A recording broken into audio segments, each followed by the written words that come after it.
दोस्तों, आज हम आपको अपने YouTube चैनल कानूनी अधिकार में कुछ बिंदुओं पर चर्चा करेंगे। जैसे आपको पुलिस गिरफ्तार करती है तो आप गिरफ्तारी पर जाने पर आपका अधिकार क्या बनता है, इस पर हम चर्चा करेंगे। जैसे ये आप जानते हैं पुलिस कानून को पालन करते हैं या कानून के तहत काम करते हैं, लेकिन उनके पास अगर पुलिस के पास अधिकार होता है गिरफ्तारी का, तो ये सुप्रीम कोर्ट की गाइडलाइन भी कहती है उनके पास अधिकार होता है।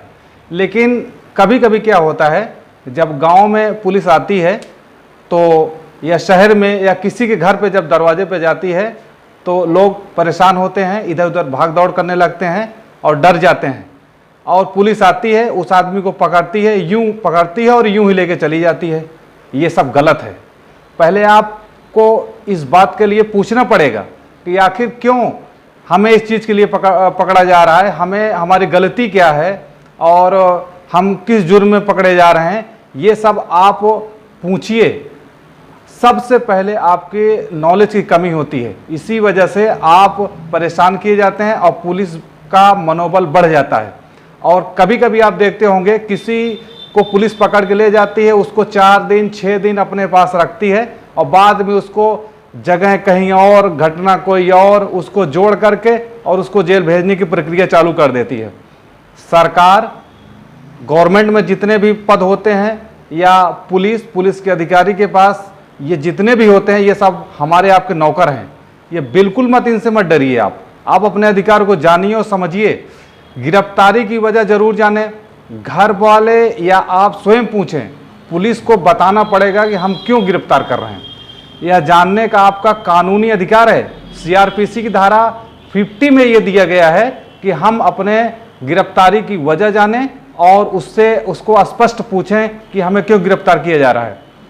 अगर आप कोई गहन अपराध कर जाएं, जैसे मर्डर कर दें, 376 कर दें, तो इसमें पुलिस मौके से ही आपको गिरफ्तार कर सकती है। ये उनका सुप्रीम कोर्ट का गाइडलाइन है, ये सच है। लेकिन गिरफ्तारी के बाद कभी कभी क्या होता है, पुलिस आती है, पकड़ के ले गई थाने पे, वहाँ पर सारे कागज को दुरुस्त करती है, 2 दिन 4 दिन आपको टहलाती है।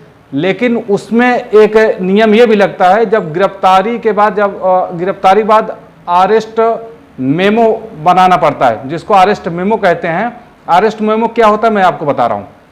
यह एक कागज होता है जिसमें गिरफ्तार व्यक्ति का नाम, गिरफ्तारी की जगह, गिरफ्तारी का समय, किसके सामने गिरफ्तार किया जा रहा है और कौन गिरफ्तार कर रहा है, उसका नाम और पद, उसके साइन भी उसमें तुरंत करवाना चाहिए। और आप पूछो उनसे, ये पूछने का भी अधिकार है कि आप ये मेमो जो तैयार कर रहे हैं कागज, ये आप कागज अभी तैयार कर लीजिए, हमें क्यों दूसरी जगह लेके चल रहे हैं, हमें यहीं तैयार कर लीजिए, तब उसके बाद हम चलते हैं। सबसे बड़ी बात यह है कि जब किसी की गिरफ्तारी हो तो पुलिस फुल यूनिफॉर्म में हो, ये बहुत ही जरूरी है। कभी कभी पुलिस सिविल ड्रेस में जाती है या आपको चौकी बुला लेती है, थाने बुला लेती है, आप डर जाते हैं। आप वहां जाते हैं, पुलिस आपको पकड़ती है, चौकी में बैठाई तो बोली चले थाने पे बैठाई तो बोलती है चलो आप SP साहब के यहाँ चलना है। तरह तरह की परेशानियां दी जाती हैं और कोई आपसे मिलने जाता है तो उसको मिलने नहीं दिया जाता है। और उसके बाद अगला स्टेप होता है, जैसे आपको पुलिस पकड़ के ले गई, घर वाले परेशान हो गए, तो पुलिस वालों को गिरफ्तारी के 12 घंटे के अंदर आपके घर वालों को सूचना देनी पड़ेगी। ये आपका अधिकार है जानने का। घर वाले भी इस चीज को जाने कि आखिर हमारे बच्चे को या हमारे घर के किसी सदस्य को पुलिस क्यों लेके गई है। और उसके बाद 24 घंटे के अंदर मजिस्ट्रेट के सामने पेश करना होता है, ऐसा नियम है। गिरफ्तारी के 12 घंटे के अंदर पुलिस घर वालों को सूचना देगी।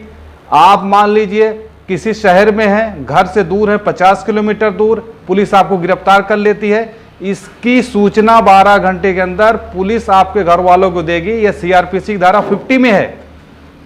24 घंटे के अंदर मजिस्ट्रेट के सामने पेश करेगी, ऐसा नियम है। और उसके बाद आप CRPC 41 की CRPC सेक्शन D में, जिसमें आपको अपने वकील से मिलने का अधिकार है, आप कह सकते हैं मेरे वकील से मिलवाओ, उसके बाद ही मैं आपको जो पूछोगे बताऊंगा। उसके पहले आप बिल्कुल मत बताइए, बिल्कुल मत डरिए, उनसे अब आप निडर होकर बात करिए, लेकिन आप तयस में या टोन में बिल्कुल बात मत करिए। अपराध चाहे छोटा हो या बड़ा हो, चाहे आप वैसे ही नाजायज परेशान किए जा रहे हो, पुलिस ले गई हो, लेकिन आप सम्मान के साथ उनसे बात करिए, टोन में बिल्कुल बात मत करिए। ये आपकी सीआरपीसी की धारा 41 सेक्शन डी कहती है कि आप अपने वकील से मिलने का अधिकार है। आप उनसे बोलिए कि हमारे वकील से मिलवाइए, तब हम आपको जो पूछेंगे बताएंगे। उसके बाद क्या होता है, जैसे आपको पुलिस आपको उठाए 48 घंटे हो गए, 60 घंटे हो गए, परेशान है घर वाले, आप कहाँ पे हैं कुछ पता ही नहीं चलता, आप सीधा इसकी शिकायत एसपी को दें। आप मौखिक में, लिखित में या दोनों रूप में दे सकते हैं कि हमारे घर के सदस्य को, फला आदमी को इस टाइम पे पुलिस वाले उठाए ले गए और हमें कोई सूचना नहीं दिए और हम उनके बारे में जानकारी नहीं रख पा रहे हैं। ये सब चीज़ें आप उनसे शिकायत में करें और उसके बाद आगे भी अपनी शिकायत बढ़ा सकते हैं। आप ऐसा नहीं कि आप अपनी शिकायत वो वहीं तक रखें, आगे भी एसपी हैं, एसपी के बाद आईजी हैं, डीआईजी हैं, बहुत सारे पुलिस डिपार्ट के हैं, या आप राजनीति में मुख्यमंत्री तक जा सकते हैं या और सेंट्रल गवर्नमेंट तक जा सकते हैं, मानवाधिकार तक जा सकते हैं। कहीं पे भी आप अपनी रिटर्न में कंप्लेन कर सकते हैं, ये आपका अधिकार है।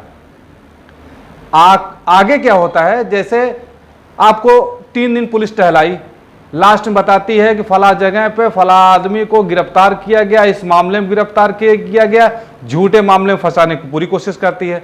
आप उसमें ये करें, जब पुलिस मजिस्ट्रेट के सामने पेश कराने से पहले आप अपनी शिकायत को वहां बोल दीजिए। उसके बाद जब ये अचानक पुलिस फिर फोन करेगी, आपको फोन करेगी, आपके घर वालों को सूचित देगी कि आप के घर के सदस्य को मजिस्ट्रेट के सामने पेश कराया जा रहा है, आप आ जाइए, क्योंकि वहां पर उनके हस्ताक्षर लगते हैं। पुलिस मजिस्ट्रेट के समक्ष पेश कराने से पहले आपका मेडिकल कराती है। मेडिकल कराने के बाद 167 सीआरपीसी के तहत पीसी रिमांड लेने के बाद मारपीट भी नहीं कर सकती। आपका मेडिकल हो गया, पुलिस आपको बिल्कुल मारपीट नहीं कर सकती, अभद्र व्यवहार बिल्कुल नहीं कर सकती। इन सब चीज़ों पर आप बिल्कुल ध्यान देंगे। तो अगर इस तरीके से आप पेश आते हैं और अपनी जानकारी, अपनी जो ज्ञान है उसको रखते हैं और इस तरीके से पुलिस से बात करेंगे, पुलिस भी आपके साथ दुर्व्यवहार नहीं करेगी और डरेगी नहीं। तो अंत में हम आपसे ही कहना चाहेंगे कि आप इन सारे मामलों को समझें और इस हमारे वीडियो को, हमारे चैनल को बार बार देखें, सब्सक्राइब करें और शेयर करें। और जो भी हो आपको पूछना हो कमेंट बॉक्स में जाके कमेंट भी कर सकते हैं। और अंत में हम ये कहना चाहते हैं कि जो भी शिकायतें हों, जो भी और ज्ञान हो, जिस पॉइंट पे ज्ञान लेना चाहते हो, आप हमें कमेंट बॉक्स में कर सकते हैं कि हमें इस बारे में जानकारी दीजिए। आप अपना कीमती समय देने के लिए आपका बहुत बहुत धन्यवाद। God bless you. Thank you.